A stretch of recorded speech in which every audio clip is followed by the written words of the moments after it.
Assalamu alaikum. I hope you all are fine. For today's lecture is for class 7th from the book of Science Fact File 2, and we will continue with the chapter 1, heating and cooling, and the lecture is started from page number 4.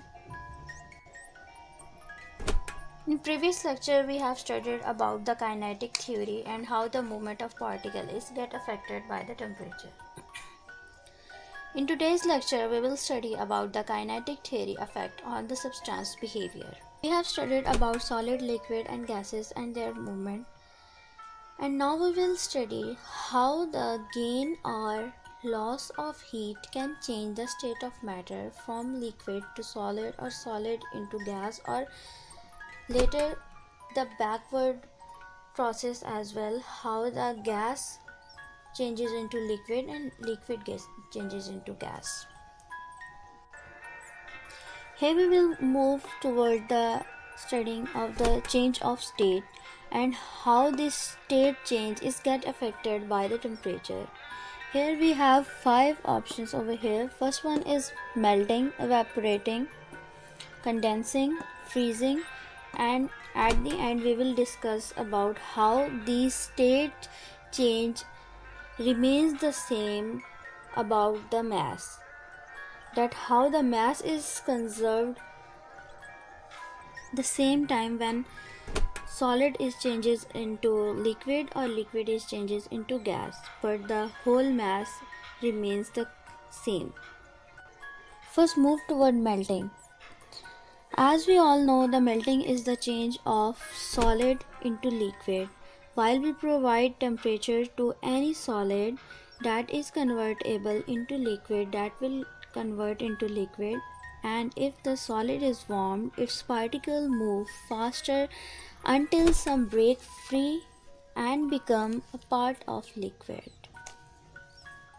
Example for the melting is butter, because butter is present in the solid form, and when we provide heat or it become warm, it will changes into the liquid form. In evaporation, the first state of matter is liquid, and the later liquid is changes into gas. If heat is applied to liquid, the particles move faster still. At the surfaces, the faster particles break free to form a gas above it.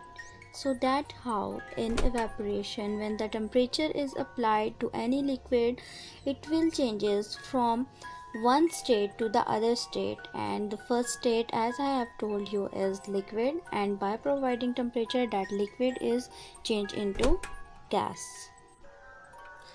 While we are talking about condensing, here we have the change of gas into liquid. Gas is basically changed into liquid by the constant application of temperature. When heat energy is removed from the gas, its temperature falls.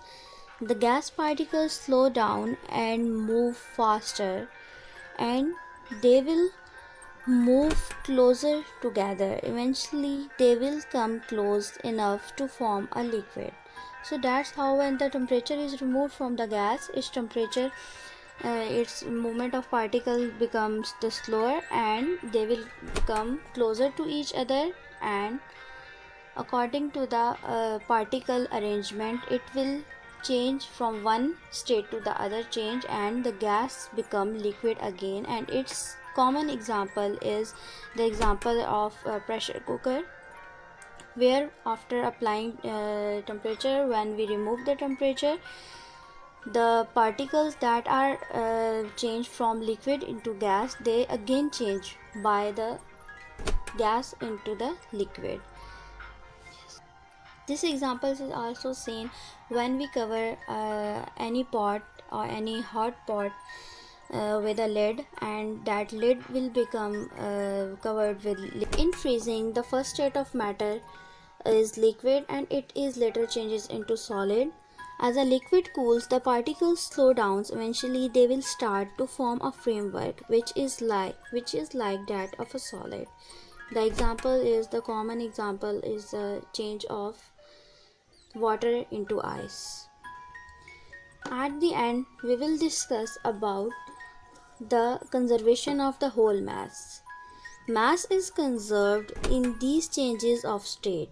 Only the behavior of particles changes. The actual particles remains the same at the time. Therefore, the total mass of the substance never changes. Here it is proved that whatever the state of matter is, either it is on the melting state or in evaporation state, or it changes from liquid to solid, solid to liquid, or gas, or any other form, the total mass will definitely remains conserved. In today's lecture, we have an overview of change of state from one form to the other. I hope you all understand as well. Thank you very much.